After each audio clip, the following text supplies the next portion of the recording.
Hi, today we're going to demo the Suzen platform. It's an analytics and content management platform for restaurants. So in this case, we are doing an initial test for PepsiCo. They have a series of restaurants in Mexico City called Tosticentro, which is a product under Tostitos, which I demoed earlier. But today I'm going to show you the interface that the PepsiCo management side would see. So they would log in.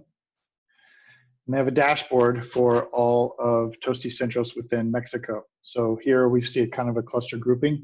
So there's 12 locations in Monterrey, 8 over here, 2 here, 3 here, so on.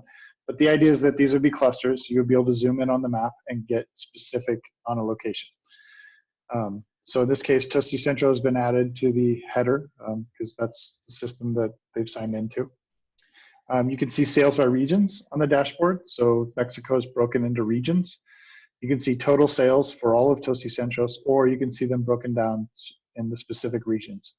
This is just a looking for this month. You could change this to this year. And then we can also see the top locations here and which locations are doing the best in terms of sales. There are 3 types of locations. There's a mobile location, such as a food cart. There's a mobile location that is be like a food truck.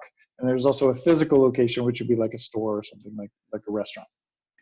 You can toggle between those types and see the top locations for each one. Here we're looking at sales over time. So this is a graph that does data visualization for sales for Tosticentros as we go throughout the year. And then this shows you an average line throughout.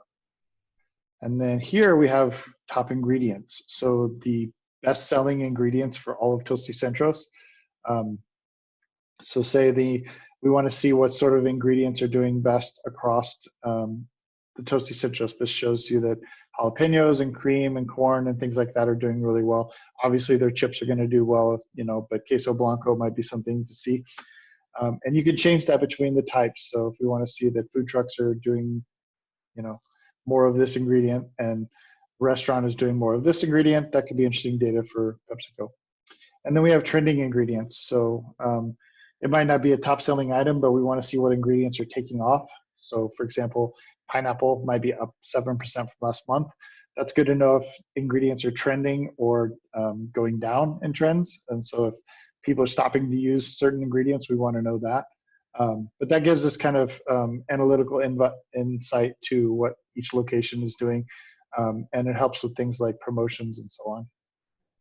On the dashboard, you can also drill into a specific location. So if you click on a location, we're now looking at different information right here. So Tosticentro Nico is the one we've selected. This is who it's operated by. This is contact information and some information on how many items sold, what their sales are, what their PepsiCo ID is. Their top menu items are located here and how many items are sold. And then the same graphs before, but they're now specifically for Tosticentro Nico. So this is their sales over time and the average.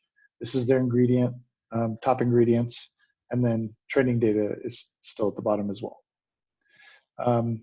So we talked earlier about this being a content management system for PepsiCo. So they have a dashboard.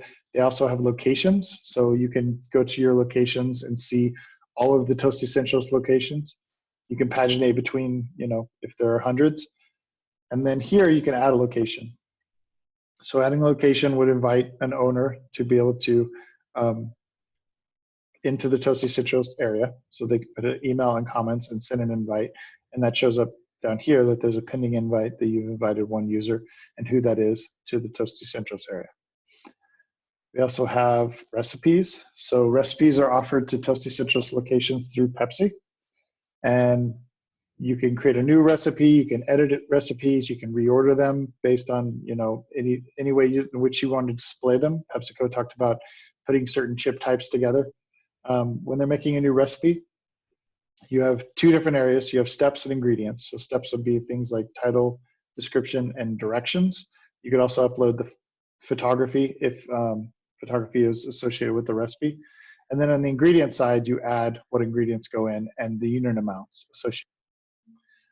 You can save your recipe and it would show up here.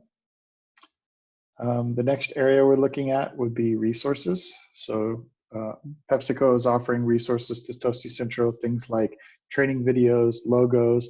It could be a simple as a poster or a menu or or some sort of signage, but they can add those sort of files for owners to download here.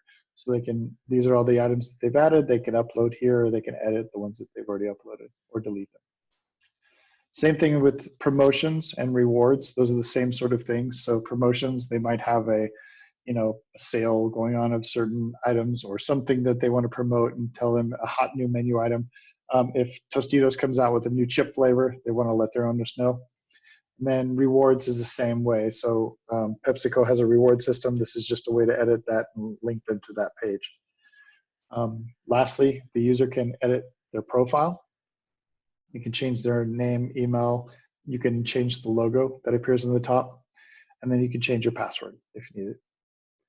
And then this is also a way for them to add and remove admins within this system. So in this case, there are two types of admins. There's an admin who can add and edit people within the system, and there's a basic user who can only see things within the system and report on the data that they're looking at.